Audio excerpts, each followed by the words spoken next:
నేను కానీ కేశినేని నాని గారు కానీ ఎప్పుడు కూడా నాలో కూడా ఊహించుకొని అంశం ఇది. తెలుగుదేశం పార్టీని వదిలి వెళ్తామని మేము ఎప్పుడు ఊహించుకోలేదు. ఎందుకంటే పార్టీ మీద అలాగే అధినేత మీద నాకున్న అభిమానం, ప్రేమ అలాంటిది. కానీ ఈరోజు పార్టీయే మమ్మల్ని వద్దనుకుంటుంది, అధినేతే మమ్మల్ని వద్దనుకుంటున్నారు.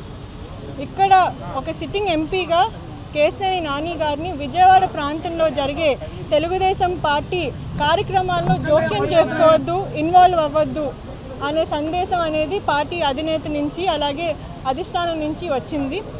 ఇంత జరిగిన తర్వాత వాళ్ళు వద్దనుకుంటున్నప్పుడు మేము ఇంకా పార్టీలో కంటిన్యూ అవ్వడం అనేది సమంజసం కాదు, మర్యాదపూర్వకంగా ఉండదు. అందుకనే మేము ఈ స్టెప్ తీసుకుంటున్నాము. అలాగే మేము ఎవరిని కూడా తప్పు పట్టట్లేదు. చంద్రబాబు నాయుడు గారు పార్టీని నడపడానికి ఎన్నో కఠిన నిర్ణయాలు తీసుకోవాల్సిన అవసరం ఉంటుంది. వాళ్ళ ఆబ్లిగేషన్స్, కంపల్షన్స్, రీజన్స్ వాళ్ళకు ఉంటాయి. అందుకని మేము ఎవరిని తప్పు పట్టట్లేదు. కానీ మమ్మల్ని నమ్ముకొని వేలాది మంది నాయకులు, కార్యకర్తలు ఉంటారు. అలాగే కేశినేని అభిమానులు లక్షల్లో ఉంటారు.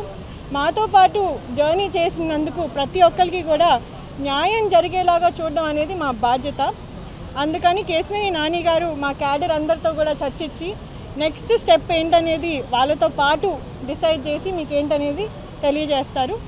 నాకు ఈ అవకాశం ఇచ్చినందుకు అందరికీ కూడా ధన్యవాదాలు. నేను రాజకీయాల్లోకి రాకముందు టాటా ట్రస్ట్ సంస్థలో ఒక ఉన్నత స్థాయిలో నేను రతన్ టాటా గారి తరపున వివిధ రాష్ట్రాల్లో నేను రూరల్ డెవలప్మెంట్ ప్రాజెక్టులు, హెల్త్ కేర్, క్యాన్సర్ కేర్ ప్రాజెక్టులు నిర్వహిస్తూ ఉన్నాను. కానీ నాకు చంద్రబాబు నాయుడు గారు ఒక పిలుపునిచ్చారు. మీలాంటి వాళ్ళు రాజకీయాల్లోకి రావాలి, చదువుకున్న యువత, మహిళలు రాజకీయాల్లోకి వస్తేనే సమాజం మెరుగుపడుతుందని ఆయన చెప్పారు ఆ రోజు నాకు. ఆయన మాట మీద నేను నా ఉద్యోగాన్ని వదులుకుని, నా డ్రీమ్ జాబ్ని వదులుకొని నేను రాజకీయాల్లోకి రావడం జరిగింది. ఆ తర్వాత పరిణామాలు ఏంటనేది మీకు అందరికీ కూడా తెలిసిన విషయమే, నేను కొత్తగా చెప్పక్కర్లేదు. కేశినేని నాని గారికి జరిగిన అవమానం ఏంటనేది మీకు అందరికీ తెలిసిందే. కానీ ఒక్కటి మాత్రం చెప్తానండి, నాతో కలిసి 64 మంది కార్పొరేటర్ క్యాండిడేట్లు పోటీ చేశారు తెలుగుదేశం పార్టీ కోసం. వాళ్ళలో బడుగు బలహీన వర్గాల నుండి, మధ్యతరగతి నుండి, దిగువ మధ్యతరగతి నుండి ఎంతోమంది క్యాండిడేట్స్ రిస్క్ అని తెలిసినా కానీ జగన్ గవర్నమెంట్ ఉంది, అది మనకి రిస్క్, మనకి పర్సనల్గా ఏదైనా జరుగుతుంది అనే ఒక భయం ఉన్నా కానీ ఎంతోమంది ముందుకొచ్చారు. వాళ్ళ సొంత ఆస్తులు అమ్ముకుని మరి ఎంతోమంది క్యాండిడేట్స్ పార్టీ కోసం ఖర్చు పెట్టారు. కానీ ముగ్గురు స్వార్థం కోసం, ముగ్గురు స్వార్థం వల్ల వీళ్ళందరినీ కూడా నష్టపరిచారు. ఒక్క ప్రెస్ కాన్ఫరెన్స్ ఎలక్షన్కి 3 రోజుల ముందు ఒక్క ప్రెస్ కాన్ఫరెన్స్ వల్ల మా ఎంతోమంది కార్పొరేటర్ క్యాండిడేట్స్ నష్టపోయారు. కానీ దీనికి ఎటువంటి డిసిప్లిన్ రియాక్షన్ ఇప్పుడు దాకా లేదు. మా క్యాండిడేట్స్ ఎవరికి కూడా ఇప్పుడు దాకా క్షమాపణ అనేది వినపడలేదు. ఎందుకు వీళ్ళ జీవితాలతో ఇలా ఆడుకున్నారు అనేది నాకు అదే ఒక్కటే ఒక ఫ్రస్ట్రేషన్ నాకు. సో ఇవన్నీ కూడా మీకు కొత్తగా చెప్పాల్సిన ఏం లేదు. మీడియా మిత్రులకి అలాగే విజయవాడ ప్రజలకి కూడా ఇవన్నీ కూడా మంచిగానే తెలుసు. కానీ ఒకటే చెప్తున్నానండి, ఎవరిని కూడా మేము తప్పు పట్టట్లేదు. కానీ మేము సెల్ఫ్ రెస్పెక్ట్ మాకు చాలా ఇంపార్టెంట్. గౌరవం లేని చోట మేము పని చేయలేము. ఎందుకంటే కేశినేని నాని గారు వ్యక్తిత్వం ఏంటనేది మీకు తెలుసు. ఆయన డబ్బు కోసమో, పవర్ కోసమో, పొజిషన్ కోసమో పనిచేసే మనిషి కాదు. ఆయన పనిచేసేది విజయవాడ ప్రజల కోసం, గౌరవం కోసం. ఆ గౌరవమే లేనప్పుడు మేము ఆ చోట ఉండలేము. అందుకనే నిర్ణయం తీసుకోవాల్సి వస్తుంది.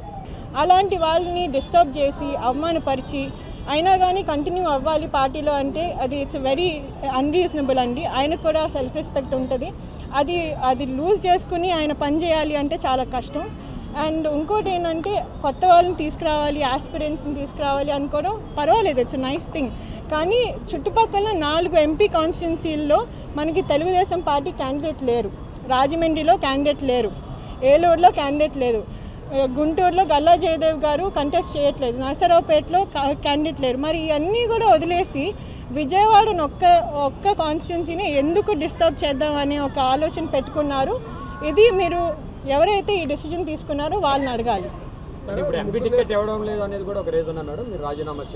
ఇది అండి, ఇప్పుడు మీకు ఒకటి క్లియర్గా చెప్తున్నాను. కేశినేని నాని గారి ఇదేంటంటే ఆయన ఎప్పటి నుంచో కూడా నాకు ఇది ఓన్లీ సర్వీస్ కోసం. అలాగే నేను ప్రజల కోసం నేను విజయవాడ ఇక్కడ ఆటోనగర్లో పెరిగాను కాబట్టి నేను నా ప్రజల కోసం ఏదో ఒకటి చేసుకోవాలి అనే ఒక ఆలోచనతో ఆయన పాలిటిక్స్లోకి వచ్చారు. అది అందరికీ మీకు తెలిసిన విషయమే.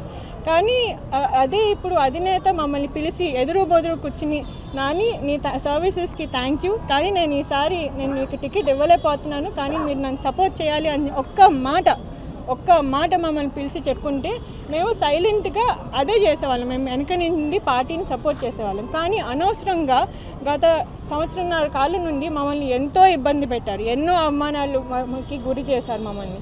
సో ఇవన్నీ కూడా మేము సైలెంట్గానే భరిస్తున్నాం. ఎందుకంటే మాకు ఒక అపోహ ఏంటంటే ఇక్కడ లోకల్గా కొంతమంది పార్టీని నష్టపరచడానికి ఇవన్నీ చేస్తున్నారు, అధిష్టానంకి ఇవన్నీ తెలియదు అనే ఒక అపోహలో ఉన్నాం మేము మొన్నదాకా. కానీ ఏ రోజైతే తిరువూరులో జరుగుతున్న పార్టీ కార్యక్రమంలో కేశినేని నాని గారు ఎందుకు జోక్యం చేసుకుంటున్నారు అని అడిగిన రోజే అది ఒక పెద్ద అవమానంగా భావించాం మేము. ఎందుకంటే మా కాన్స్టిట్యున్సీలో ఇది మా కాన్స్టిట్యున్సీ, ఇది మా ఊరు, మా ప్రజలు ఇల్లు, వాళ్ళ కోసం మేము ఎంత దూరమైనా వెళ్తాం, ఏదైనా చేస్తాం. అలాంటి ఒక ఊరిలో మమ్మల్ని ఎందుకు వచ్చారు, ఎందుకు చేస్తున్నారు అని అడిగే హక్కు ఎవరికి ఉందండి? How can you tell us to stay away from party programs? మేము ఒక leader, he is a party leader, he is a second time MP, ప్రజాబలమైన ఎంపీ. ఆయన్ని పార్టీ కార్యక్రమాల నుంచి దూరంగా ఎందుకు ఉండమన్నారు? పార్టీ ఇక్కడ కార్యక్రమాలు చేస్తే ఒక రాష్ట్ర అధ్యక్షుడు ఇక్కడికి వస్తే ఆయన ఎందుకు పిలవలేదు, ఆయనకి ఎందుకు ఇన్ఫర్మేషన్ లేదు? ఇవన్నీ కూడా ఆన్సర్ చేయాలి. మీకు తెలుసండి, అది నేను స్వయంగా చెప్పక్కర్లేదు, విజయవాడ ప్రజలందరికీ కూడా తెలుసు. ఇక్కడ నాతో పాటు కంటెస్ట్ చేసిన క్యాండిడేట్స్ అందరూ కూడా ఉన్నారు. వాళ్ళు ఎంత నష్టపోయారో వాళ్ళందరికీ తెలుసు. నిజంగా ఆస్తులు అమ్ముకుని మరీ పార్టీ కోసం నిలబడ్డారు వీళ్ళందరూ కూడా.